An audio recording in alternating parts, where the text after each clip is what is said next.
첫 번째 뉴스는 지난 한 주 동안에 비트코인이 많이 올랐죠. CME 비트코인 이더리움 미결제 약정 사상 최고치라는 뉴스가 나와 있는데요. CME는 시카고 상품거래소의 약자입니다. 시카고 상품거래소는 뭐냐? 주식 선물 시장입니다. 지금 현재 승인을 받느냐 못 받느냐의 기로에 서 있는 거는 비트코인 현물이죠. 비트코인 선물은 이미 승인을 받아서 거래를 하고 있습니다. 어디에서요? 주식 시장에서 얘기하는 겁니다. 코인 거래소에서 거래하는 거 말고요. 주식 거래소에서 비트코인 선물은 이미 거래가 되고 있습니다. 법적으로 승인이 난 거죠. 그래서 선물 사놓고 보유하고 있는 거를 미결제 약정이라고 합니다. CME의 비트코인 이더리움 미결제 약정이 사상 최고치다. 이런 얘기는 무슨 얘기입니까? 현물 시장에서는 거래가 뜸하죠. 그런데 미국의 증권 시장에서 기관들이 거래하고 있는 시카고 상품 거래소에서 거래되는 비트코인과 이더리움 선물은 사상 최고치로 거래가 되고 있다라는 얘기예요. 몇 가지 의미로 해석할 수 있는데요. 자, 기관들은 코인 거래소를 사용할 수 있을까요? 국민연금에서 거대 자금을 갖다 업비트에다 입금시켜놓고 아니면 빗썸에다 입금시켜놓고 코인을 살 수 있을까요? 그러다 빗썸이 문 닫으면 그 원금이 그냥 날아가는 거잖아요. 기관은 일반 거래소 거래를 못합니다. 그 기관들이 거래할 수 있도록 승인된 시카고 상품 거래소를 통해서 미국의 기관들이 거래하는데 현재 선물만 거래할 수 있고 그 선물의 거래량은 역대 사상 최고치를 기록하고 있다라는 얘기입니다. 지금 개인들은 얼어붙어 있을지 모르지만 큰손과 기관들은 발빠르게 움직이고 있고 선물은 아무리 많이 산다고 해도 현물 가격이 올라가지는 않죠. 쉽게 말해서 오른다 혹은 내린다에다가 돈을 거는 겁니다. 아무리 많이 돈이 걸렸다고 해서 비트코인 가격이 오르거나 직접적으로 내리거나 하지 않는다는 거예요. 그래서 기관에서 지금 뭘 요구하고 있는 겁니까? 미국 정부에 현물을 살 수 있게 해달라. 현물을 자기들이 사면 현물 가격이 직접적으로 올라가니까 그걸 요청하고 있는 상황입니다. 그런데 이번 주에 왜 올랐을까요? 여기에 대해서 소문은 무성한데 미국의 기관들이 이미 사고 있다. 정부 승인 전에 살 수 있을까요? 기업 자금으로 사는 건 문제가 안 돼요. 고객 자금으로 사는 거는 불가능하죠. 회사의 자산으로 비트코인을 사는 건 문제가 없어요. 고객 예탁금을 가지고 마음대로 유용해서 비트코인을 살 수는 없어요. 고객의 동의도 있어야 되고 정부에서도 고객의 돈으로 비트코인을 살 수 있다라고 승인을 해줘야 되는 거예요. 지금 미국의 상황을 말씀드리는 거고요. 그 다음에 재밌는 뉴스가 또 있는데요. 중국이 디지털 위안화로 첫 원유 무역 거래를 실시했다. 일단 미국이 모든 원유의 거래는 달러로만 할 수 있도록 묶어놓고 있습니다. 넘어갈 수 없는 선을 그어놓은 거죠. 그 선을 중국이 넘은 거기도 하고요. 중국의 위안화로 넘은 게 아니고 디지털 위안화, CBDC로 넘었다라는 겁니다. 달러가 그만큼 약화됐다라는 의미 하나, 그러니까 CBDC가 달러를 대체할 수 있는 대체제로서 부각되기 시작했다. 그만큼 블록체인의 위상이 높아지는 거죠. 그런데 정부에서 만든 CBDC는 어떻게 됩니까? 모든 기록이 다 노출되게 됩니다. 저는 상관없습니다. 가진 재산도 얼마 없고 하지만 부자들 입장에서는 좀 다를 수도 있죠. 털어서 먼지 안 난 사람 없다고 다 조금씩 문제가 있을 수 있고요. 만일 그 문제가 드러나는 순간 바로 압류당할 수 있어요. 그러니까 CBDC로 갖고 있는 것은 불안하겠죠. 더군다나 중국의 디지털 위안화를 우리나라에 와서 환전할 수 있습니까? 미국에 가서 환전할 수 있습니까? 프랑스에 가서 환전할 수 있습니까? 불가능합니다. 비트코인은 어떨까요? 태평양 한가운데서도 환전할 수 있고 아프리카에서도 환전할 수 있고 정부에서 뺏어갈 수도 없습니다. 앞으로 모든 통화가 블록체인상에서 거래되게 되는데 그 블록체인의 왕은 비트코인이다. 비트코인을 선점해야 되는데 안타까운 것은 우리 서민들은 아무리 이걸 알려주겠다고 해도 들으려고 하지 않습니다. 그리고 부자들이 삽니다. 지금 개인들의 거래량이 늘어나서 코인 가격이 올랐습니까? 기관 자금이 들어오면서 코인 가격이 오르고 있는 겁니다. 이 뉴스 보시면 알 수 있죠. 블랙록이 비트코인 현물 ETF 위해서 이미 비트코인을 사고 있다고 SEC에다가 보고했습니다. 사전 준비하는 거죠. 고객들한테 비트코인 ETF를 팔으려면 비트코인이 있어야 될 거 아니에요? 승인받았다는 뉴스가 나오는 순간 가격이 폭등하겠죠. 그러니까 블랙록이 미리 비트코인을 사들이고 있다고 보고를 했어요. 자, 한꺼번에 사면 팍 오르겠지만 그렇게 안 사죠. 조금 사고 또 떨어뜨리고 또 조금 사고 떨어뜨리고 이러면서 매집을 계속 하고 있어요. 그러니까 비트코인 가격이 어떻게 됩니까? 출렁했다가 또 쭉 빠지고 또 출렁했다 쭉 빠지고 하면서 지금 가고 있습니다. 물론 지금 완전히 가지 않을 거예요. 내년 하반기부터 본격적으로 가게 될 거고요. 그 전까지는 계속해서 이런 매집 작업이 있을 거고 아마 올라야 4만 달러 언저리에서 계속해서 매집을 하지 않을까. 지금 현재는 34,000달러죠. 지금 2만 달러대에서 3만 달러대 중반까지 올라왔습니다. 무제한 끌어올리지는 않을 거예요. 블랙록이 바보가 아니죠. 그러니까 맥시멈 5만 달러 미만에서 올렸다 내렸다 하면서 매집 작업을 하지 않을까 그렇게 생각이 듭니다. 중요한 거는 그 속을 누구도 몰라요. 내일 갑자기 따따블로 올라갈 수도 있어요. 저는 예상과 예측을 말씀드리는 것 뿐이고, 돈을 쥐고 있는 쪽에서 어떤 결정을 내리고 어떤 판단을 하고 어떻게 행동하느냐에 따라서 가격은 올해부터 폭등할 수도 있고, 갑자기 샀다가 다 팔아버리면 어떻게 됩니까? 폭락할 수도 있고, 우리가 예측할 때 그렇다라는 겁니다. 그래서 어떻게 해야 되겠습니까? 꾸준하게 사셔야 됩니다. 떨어지면 사람들은 더 떨어질까봐 못 삽니다. 올라가면 떨어질까봐 또 못 삽니다. 이렇게 해가지고는 투자를 하실 수가 없어요. 떨어지면 떨어진 대로 매입하시고, 올라가면 올라가는 대로 매입하시고, 내가 여유가 생기는 대로 계속해서 매입을 해 나가셔야 됩니다. 물론 자산이 많으셔가지고 목돈으로 매입해 놓으셨으면 너무나 좋죠. 근데 그렇게 못 하셨더라도 조금씩 생기는 돈으로 10만 원이든 100만 원이든 계속해서 매입을 해 나가셔야 된다는 겁니다. 그 다음에 미국 국채가 7%대까지 거론되고 있다. 고금리 뉴 노멀 시대에 대비해야 된다. 노멀이라는 게 보통을 얘기하는 거죠. 새로운 보통이다. 미국 국채는 0%대였습니다. 이제 5%대를 뚫었죠. 그리고 6%를 향해서 달려가는데 7%대까지 이야기가 나오고 있다는 거예요. 미국 국채가 올라가든 말든 나랑 무슨 상관이에요. 이렇게 이야기하는 사람도 있습니다.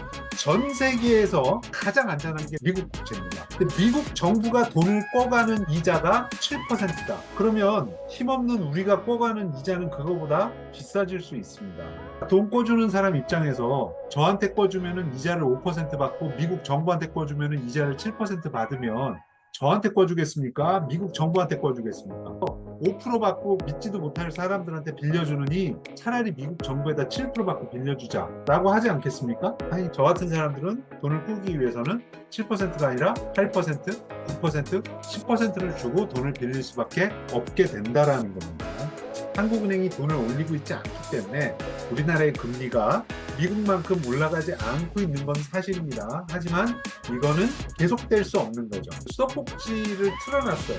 물이 콸콸콸콸 쏟아지죠. 그걸 손으로 틀어 막으면 순간적으로 물줄기가 멈출지 모르지만 결국은 압력이 세지면서 더 세게 팍 하고 터져버릴 수 있습니다. 금리도 마찬가지입니다. 한국은행에서 임시로 눌러놓으면 미국보다 올라가지 못하고 낮을 수가 있어요. 미국 정부가 이자를 더 쳐주겠다라면 어느 바보가 한국에서 싼 이자로 자기 돈을 빌려주겠냐는 얘기입니다. 한국은행 총재가 인터뷰를 했어요. 가계부채가 엄청나게 올라가. 한국은행에서 금리를 묶어놓으니까 빚을 얻어서 뭘 합니까? 부동산을 삽니다. 그래서 부동산 가격이 올라갔어요. 지금은 떨어지고 있습니다. 한국은행 이창용 총재가 기자회견을 하면서 그런 식으로 자꾸 돈 빌려다가 집 사라고 지금 이자를 안 올리는 게 아니다. 지금 이자를 올리면 어떻게 됩니까? 새마을금고가 망한다. 증권사들이 망한다, 건설회사들이 부도난다 얘기 다 들으셨잖아요. 대한민국 경제가 망가지게 되는 거죠. 금리를 못 올리고 있는데 사람들이 그 돈을 빌려다가 지금 부동산 투기를 하고 있습니다. 이러다가 뚝이 무너지면 어떻게 됩니까? 미국이 7%면 정상적으로는 한국은 8%, 9%, 10%에 가 있어야 돼요. 한국은행 금리가 만일 10%에 가 있다. 그러면 대출금리는 어떻게 됩니까? 15%, 20%에 가 있어야 됩니다. 그러면 이 돈을 빌려다가 부동산을 산 사람들은 어떻게 됩니까? 다 경매 넘어가죠. 누가 그 이자를 주고 돈을 얻어다가 그 사람의 집을 비싼 값에 사주겠습니까? 사줄 사람이 없으면 가격은 폭락하는 거예요. 폭탄 돌리기거든요. 가계부채 속도 잡히지 않으면 심각하게 금리 인상을 고려하겠다. 이게 협박입니다. 자꾸 이렇게 돈 빌려가면은 나 금리 올릴 거야. 근데 사람들 들은 척 합니까? 놀라운 일이 우리 눈앞에 펼쳐지게 될 겁니다. 그리고 빗썸이 불안하다라는 얘기를 몇 번에 걸쳐서 말씀을 드렸었는데 빗썸 계열사 중에 하나인 빗썸 라이브가 파산 선고를 했습니다. 물론 빗썸이 파산을 한 건 아닙니다. 그리고 빗썸은 지금 수수료 무료 이벤트를 하고 있어요. 그렇게 해서 빗썸 쪽으로 많이 고객 유입이 되긴 했으나 중요한 것은 그것이 빗썸에게 수익을 안겨줄까요? 그렇기 때문에 빗썸의 경영 위기는 계속될 수 있고요. 사람들은 수수료를 안 낼 수 있으니까 빗썸으로 가긴 갔는데 빗썸이 곧 망할 수 있다는데 빗썸에다 돈을 넣어놓고 싶겠습니까? 수수료가 유료화되는 순간 대부분의 자금이 빠져나갈 것으로 예상이 됩니다. 여기서 문제가 또 하나 있어요. 카카오가 지금 괜찮습니까? 김범수 의장이 국회에 불려 나갔죠. 그리고 카카오 주가는 바닥을 모르고 떨어지고 있어요. 물론 업비트가 카카오 단독 소유는 아니지만 카카오가 업비트의 대주 중에 하나죠. 그래서 카카오의 경영난은 업비트에도 이어질 수 있다는 거. 그래서 거래소들이 그렇게 안전하지 않다는 것을 특히 우리나라 거래소들 말입니다. 그러니까 사람들이 바이낸스 하면 불안하고 업비트 하면 되게 안전할 거라고 생각해요. 자, 그 다음에 비트코인 핵심 개발자가 라이트닝 네트워크 개발에서 철수했다. 보안 위협에 취약하다라는 이유로 철수했다. 자, 라이트닝 네트워크는 몇 번 소개해드린 적이 있는데요. 비트코인으로 결제를 하려면은 블록 하나당 10분이 걸리죠. 송금 비용도 몇천 원 발생할 수 있습니다. 1,500원짜리 커피를 결제를 했는데 10분을 기다려야 되고 수수료가 3,000원이 나간다면은 누가 비트코인으로 결제를 하겠어요? 라이트닝이 번개죠. 번개처럼 빠른 결제. 수천 건의 결제를 묶어서 일단 미리 결제를 합니다. 그러니까 블록이 생성될 때 10분에 한 개가 평균 생성됩니다. 그때 수천 건을 갖다가 한꺼번에 적는 거예요. 그러면 3,000원의 수수료가 나왔다고 해도 만일 1,000명이 나눠서 부담하면 3원밖에 안 되잖아요. 일단 처리해주고 나중에 적는 겁니다. 그런데 일단 그렇게 먼저 적음에 있어서 해킹의 위험이 있다라는 거예요. 그래서 핵심 개발자 중에 한 명이 이탈했다. 비트코인 자체가 위험하다는 건 아닙니다. 중요한 거는 사람들은 어떻게든 방법을 찾아낼 겁니다. 이것이 또 수정보완되고 새로운 방법이 제시될 거라고 믿습니다. 인간이 지금까지 그렇게 해왔거든요. 자, 그 다음에 한 주간에 가장 많이 오른 게 뭡니까? 솔라나하고 체인링크들 호재에 힘입어 급등했다. 알트코인 옥석 가리기 시작되는. 그러니까 제일 많이 오른 게 솔라나입니다. 그 다음에 체인링크가 올랐는데 솔라나는 왜 올랐습니까? 망한 FTX 샘 뱅크만 프리드하고 밀접하게 관련돼 있다라는 겁니다. FTX가 문을 닫았고 어마어마한 양의 솔라나가 거기 묶였습니다.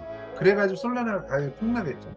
이거를 한꺼번에 시장에 매각할 수 있어요. 그러면 솔라나 가격이 휴지 쪼가리처럼 폭락하겠죠. 그런데 그렇게 하지 않고 어떻게 하기로 결정했습니까? 솔라나를 스테이킹하기로 했다. 그렇기 때문에 솔라나가 올라간 겁니다. 솔라나가 좋아서 올라간 게 아니고 그러니까 망할 줄 알았는데 안 망할 것 같아가지고 올라간 겁니다. 좋아 아다르고 어다른 거죠. 체인링크 왜 올랐습니까? 전 세계 은행들이 STO를 준비합니다. STO는 뭐냐? 증권형 토큰입니다.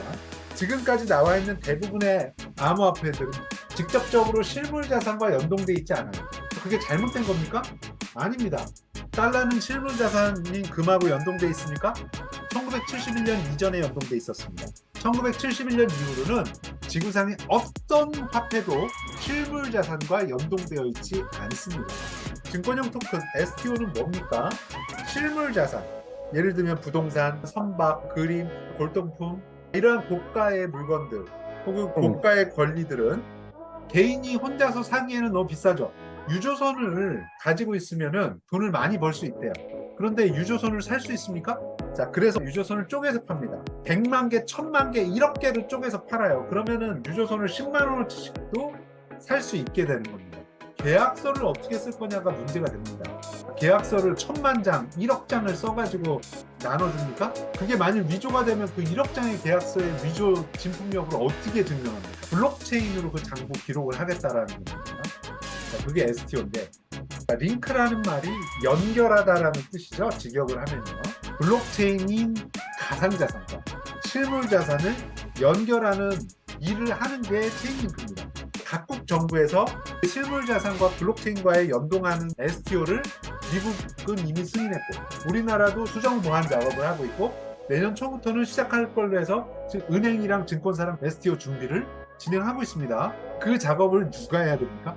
체인링크가 해야 돼요. 지금 솔라나가 엄청 많이 올랐거든요. 체인링크보다 더 올랐어요. 솔라나가 실적이 좋아서 올랐다기보다는 솔라나는 망하지 않을 것 같아서 오른 거고 체인링크는 대박 날 것 같아서 오른 겁니다. 비트나 이더 사시라고 특히 그 중에서도 비트 사시라고 말씀드렸고 알트코인 중에 사실 거면은 체인링크 사시라고 말씀을 드렸습니다. 지금 체인링크가 12등까지 올라와 있어요. 여기서 한 가지 퀴즈. 리플은 5등이에요. 그 다음에 트론은 10등이에요. 그 다음에 체인링크는 12등이에요. 어떤 게 제일 비싼 코인입니까? 세 개 중에 당연히 리플이 제일 비싼 코인입니다. 그 다음에 트론이고 그 다음에 체인링크예요. 실제 가격은 어떻습니까? 체인링크는 지금 11달러니까 한 15,000원에, 트론은 9.09달러니까 한 100원 합니다. XRP는 0.5달러니까 한 7,800원 하겠네요. 사람들은 리플 7,800원, 싸네. 트론 100원, 어유 더 싸네. 이러고 사람들이 트론하고 리플을 엄청 삽니다. 그리고 체인링크 15,000원, 어우 비싸네. 제 주변 애들 너무 많아요. 코인의 개수는요, 내 맘대로 쪼갤 수 있는 겁니다. 100만 개를 만들고 싶으면 100만 개를 만들고, 1억 개를 만들고 싶으면 1억 개를 만들고, 중요한 것은 내가 만든 코인이 다 합쳐서 얼마냐, 시가총액이 가장 중요한 겁니다. 지금 이 순서는 시가총액 순서고요. 리플의 개당 단가가 싼 이유는 뭡니까? 발행 개수가 많아서 그렇습니다. 트론도 마찬가지고요. 트론이나 리플은 알트코인 중에 1, 2등을 다투고 있습니다. 2 이상 비쌀 수 없을 만큼 리플은 비싼 가격에 가 있는데 다 리플 사요? 리플이 알트코인 중에 제일 비싼 겁니다. 리플은 스마트 컨트랙트가 됩니까? 안 됩니다. 아무것도 할 수 없어요. 그냥 송금 기능밖에 없어요. 지금 지구상에서 송금 기능밖에 없는 코인은요, 리플하고 비트코인. 근데 비트코인도 스마트 컨트랙트가 생겼어요. 그게 안 생긴 거는 이제 리플 한 가지밖에 없습니다. 뭐에 써먹어요, 그거를? 송금용으로 쓴다고요? 전 세계가 CBDC를 만드는데 각국의 은행들이 CBDC 놔두고 그거 가지고 송금한다고 지금 소송 중인데, 제 얘기는 리플이 내일 안 오른다는 얘기가 아닙니다. 10배로 오를 수도 있어요. 근데 그거는 네덜란드 튤립입니다. 오늘 줌 미팅을 마치도록 하겠습니다.